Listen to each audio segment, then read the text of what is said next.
And now it's time for Małgorzata from the University of Lower Silesia to present his paper.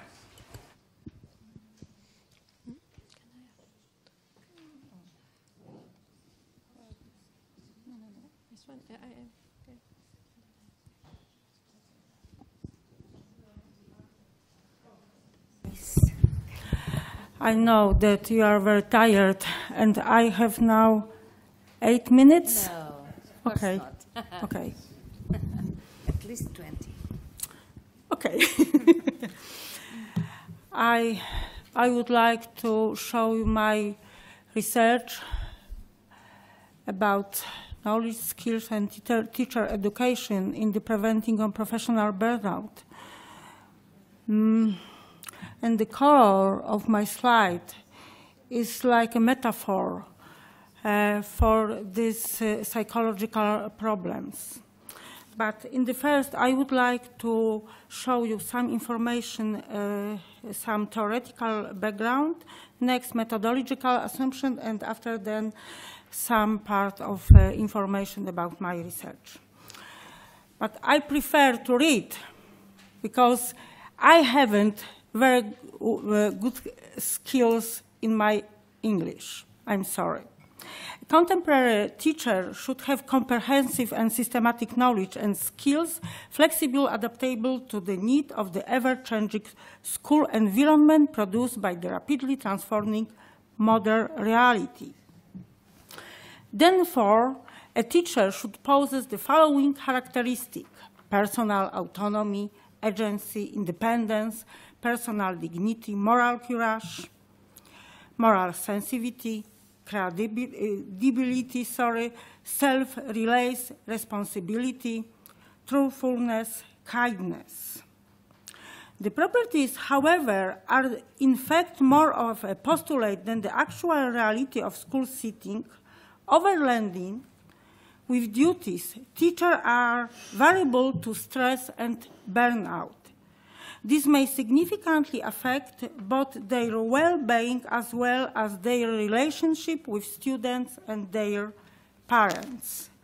What is professional burnout? It is psychological syndrome combining emotional exhaustion, depersonalization, and low sense of personal achievement. It usually affects people whose work involves demanding interpersonal contact with others. What is this emotional exhaustion? It is self-perceived sense of excessive emotional burden and considerable depletion of emotional resources. What is depersonalization or cynicism? It is adverse, heartless, or too indifferent attitude to other people who usually are recipients of service or care provided by a given person. Next, it is reduced personal accomplishment or personal achievement. It is a self-perceived sense of lowered personal competence and job performance. And last, incoherence or inconsequentiality, like safe harbor. It is a sense of irrelevance experiences, especially by people working in serving of helping professions. They perceive their action as ineffective and inconclusive, and the result thereof as removed in time and yet to come. The problems has been and still is widely studied. Thank you, Anka. Among the many researchers of burnout, Maslach, Pines, and Burish are outstanding for their developed theoretical framework of burnout.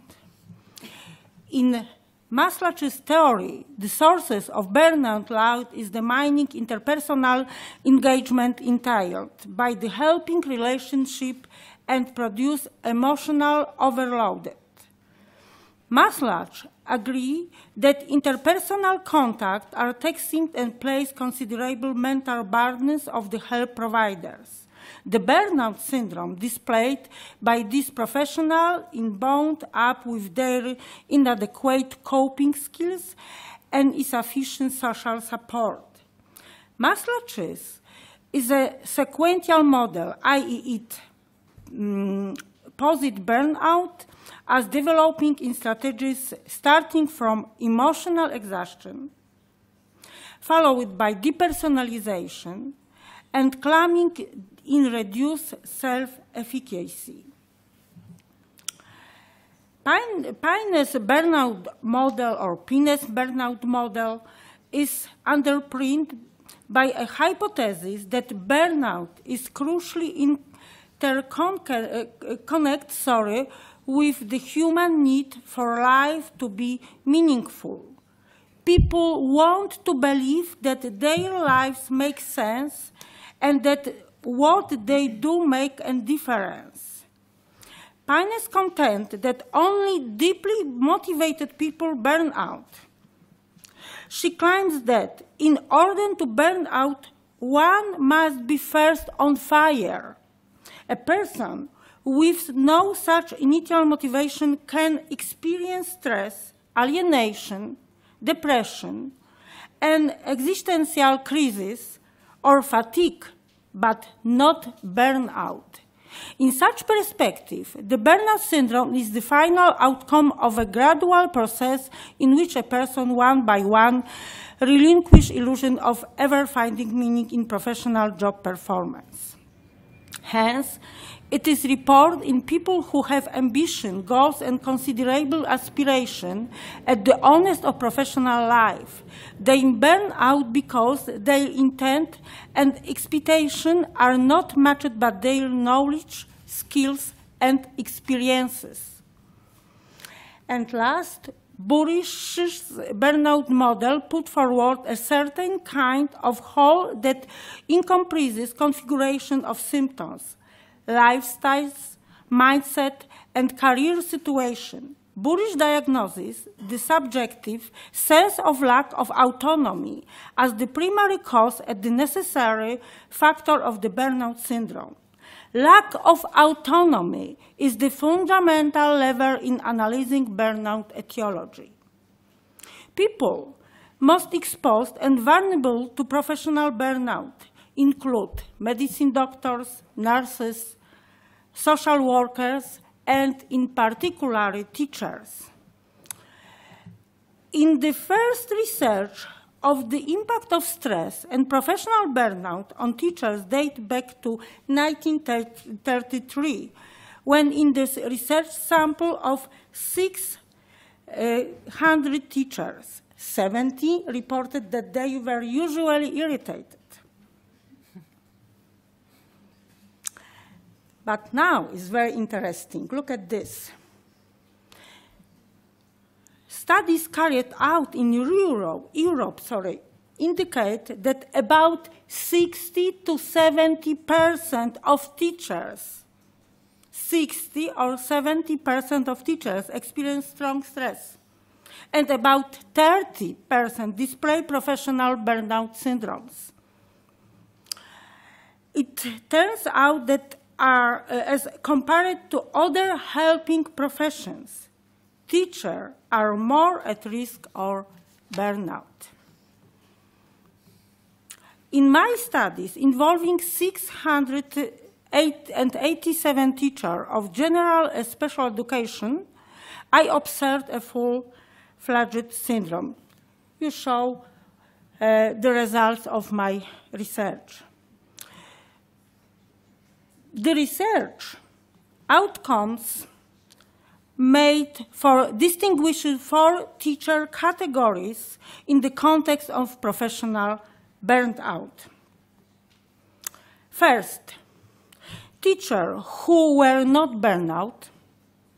Next, teachers who were fatigued and at minor risk of burnout.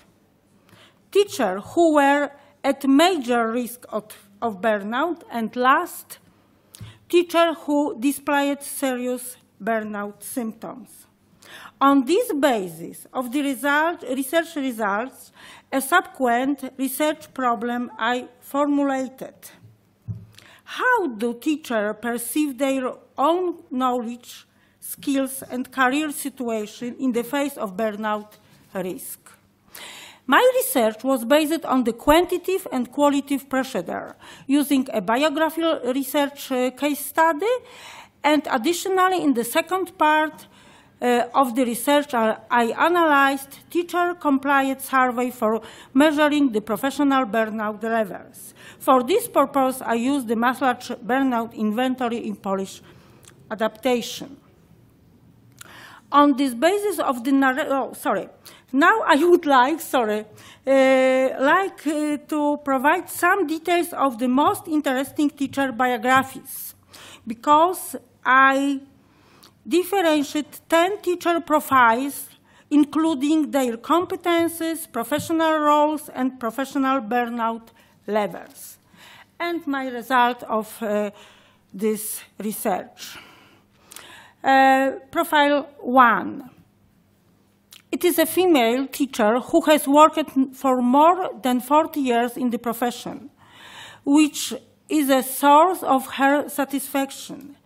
Hence, she does not see any particular difficulties, even where difficulties unavoidable appear. She is an educator who constantly develops her professional skills and is treated as an authority by her younger colleagues. The teacher is not burned out, and her zeal and dedication to work are likely to continue protecting her against burnout.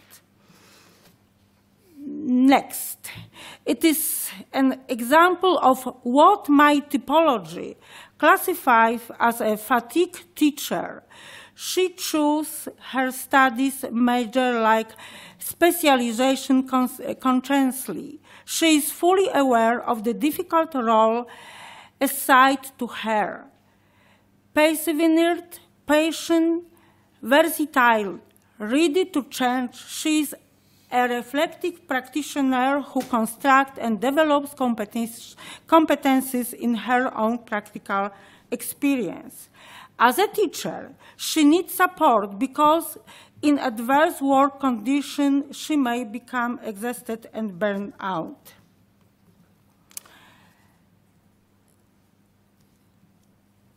Next profile, it is a female teacher who has worked in the profession for more than 10 years. She became a teacher upon her friend and personation, but it was not her conscious choice. She is not burned out, but she is at risk of burnout. She works routinely, rather unreflectively, but at the same time conscientiously. She works only to make a living, and she sees no possibility of change. She finds no fulfillment in the profession, which makes her deeply better. And next profile, it is a female teacher who has worked in the profession for only 4 years. The research results classify her nonetheless as one of the teachers who are at major risk of burnout. This is very alarming, given how short her professional career has been. In all likelihood, her biography is an example that provides Paine's theory of being of fire initially. It implies that the professional burnout syndrome may appear in the most dedicated teachers who have considerable knowledge and excellent qualification. She does not differentiate between personal and vocational life. Her confession, my private life, is all about work, the computer, the internet, the promotion, only corroborates the thesis further.